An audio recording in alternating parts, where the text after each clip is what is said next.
No, doctor, he came to the restaurant that way. Aha, aha, the doctor said with great satisfaction, and why the scratches?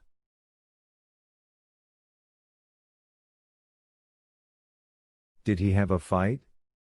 He fell off a fence, and then in the restaurant he hit somebody and then somebody else. So, the doctor said and, turning to Ivan, added, hello there.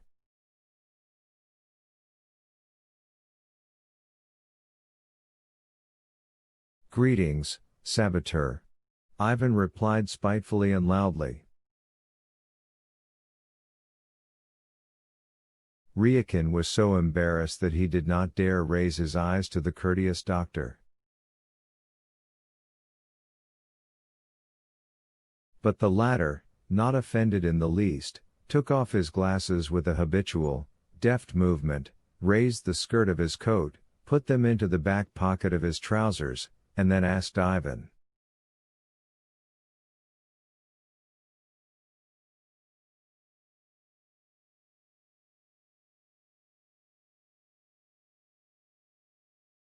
How old are you? You can all go to the devil. Ivan shouted rudely and turned away. But why are you angry? Did I say anything unpleasant to you? I'm 23 years old, Ivan began excitedly, and I'll file a complaint against you all.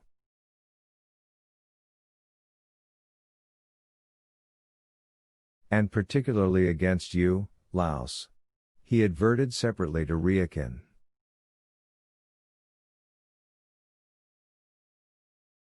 And what do you want to complain about? About the fact that I, a healthy man, was seized and dragged by force to a madhouse. Ivan replied wrathfully.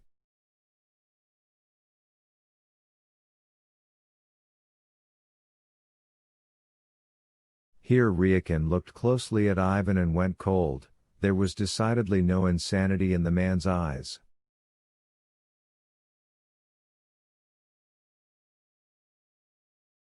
No longer dull as they had been at Grabodov's, they were now clear as ever.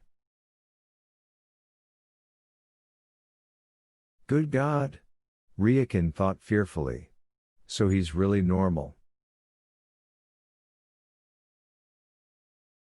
What nonsense! Why, in fact, did we drag him here? He's normal, only his mug got scratched. You are, the doctor began calmly, sitting down on a white stool with a shiny foot, not in a madhouse, but in a clinic, where no one will keep you if it's not necessary.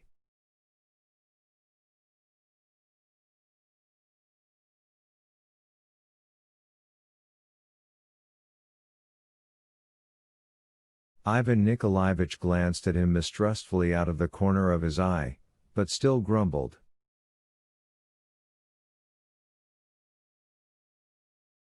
Thank the Lord. One normal man has finally turned up among the idiots, of whom the first is that giftless goof Sashka.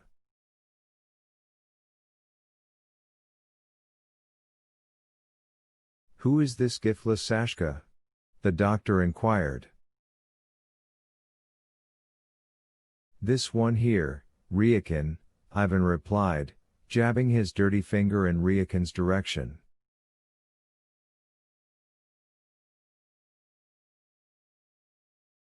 The latter flushed with indignation.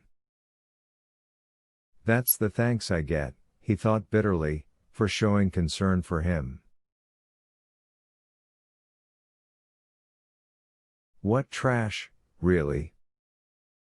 Psychologically, a typical little kulak, Ivan Nikolaevich began, evidently from an irresistible urge to denounce Ryukin, and, what's more, a little kulak carefully disguising himself as a proletarian.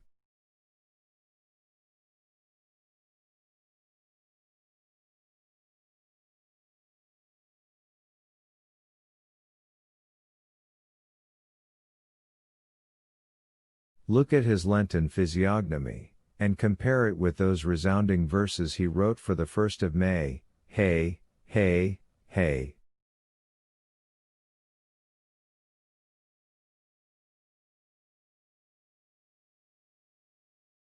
Soaring up.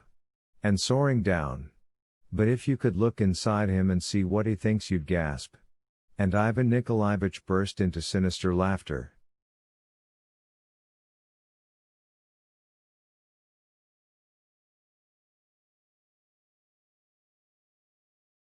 Ryukin was breathing heavily, turned red, and thought of just one thing, that he had warmed a serpent on his breast, that he had shown concern for a man who turned out to be a vicious enemy.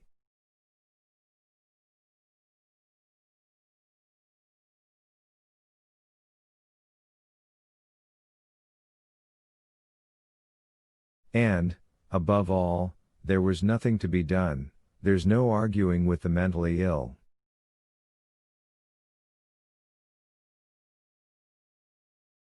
And why, actually, were you brought here? The doctor asked, after listening attentively to Holmes's denunciations.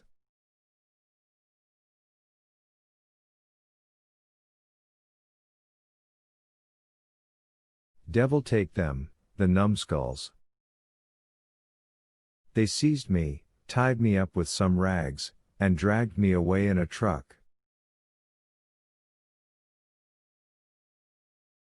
May I ask why you came to the restaurant in just your underwear? There's nothing surprising about that, Ivan replied. I went for a swim in the Moscow River, so they filched my clothes and left me this trash.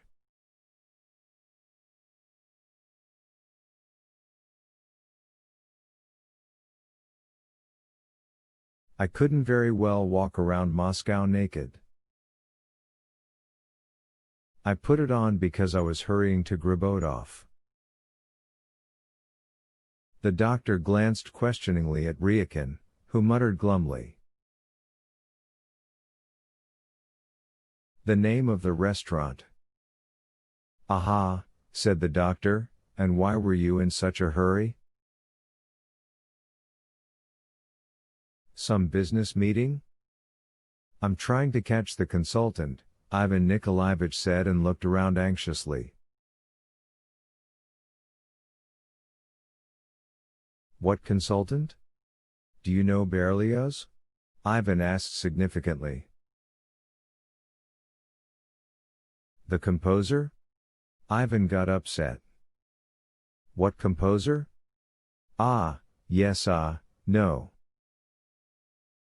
The composer has the same name as Misha Berlioz.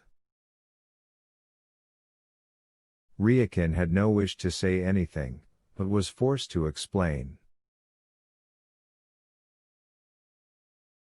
The secretary of Masalit, Berlioz, was run over by a tramcar tonight at the Patriarch's Ponds.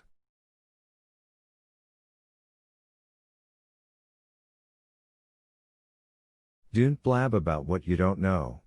Ivan got angry with Ryukin. I was there, not you.